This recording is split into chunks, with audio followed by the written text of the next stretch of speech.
The centre on Thursday eased norms to offer 50% of the salary for 3 months as unemployment allowance to lakhs of workers who are members of the Employees State Insurance Corporation and lost their jobs due to the coronavirus pandemic. The decision was taken at a meeting of the ESIC headed by Minister of State for Labour Santosh Gangwar. The move comes as a major relief for the industrial workers who have lost jobs or are on the verge of losing jobs due to the impact of the pandemic and the lockdown, which had stalled economic activity. There have been demands from several sections to provide wage relief to workers hit hard by the pandemic. In fact, at least 2 months ago, the Finance Ministry and the Niti Aayog had demanded that the rules be eased.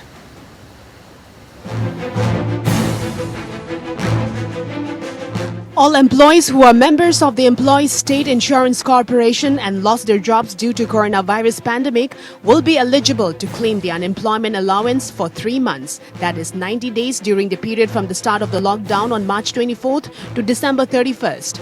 They should also have been a part of the ESI scheme for 2 years during the period from April 1, 2018 to March 31, 2020 and should have contributed at least for 78 days during the period from October 1, 2019 to March 31, 2020 and also in one of the other 3 6-monthly contribution periods from April 1, 2018. The move will benefit around 30 to 35 lakhs workers and provide relief to those who have lost jobs. The liberalized scheme have been introduced by modifying the Atal Bhimik Vyakti Kalyan Yojana scheme. The ESIC scheme covers workers earning up to specified limit and also entitles them to unemployment allowance. Under the scheme, relief to the extent of 25% of the average per day earning during the previous 4 contributions period is paid up to a maximum 90 days of unemployment, once in a lifetime subject to certain conditions. This has now been raised to 50%. The conditions stipulate that the insured person should have been rendered unemployment during the period relief is claimed. He or she should have been in the insurable employment for a minimum period of 2 years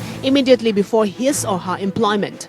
It also says that the insured person should have contributed for at least 78 days during each of the preceding 4 contributions periods. Instead of the relief becoming payable 90 days after unemployment, it shall become due for payment after 30 days. Sources said that earlier condition was the claim had to be submitted through the employers, but now conditions have been eased to allow workers to approach the ESIC office to get the claim. Instead of the relief becoming payable 90 days after unemployment, it shall become due for payment after 30 days. Bureau Report.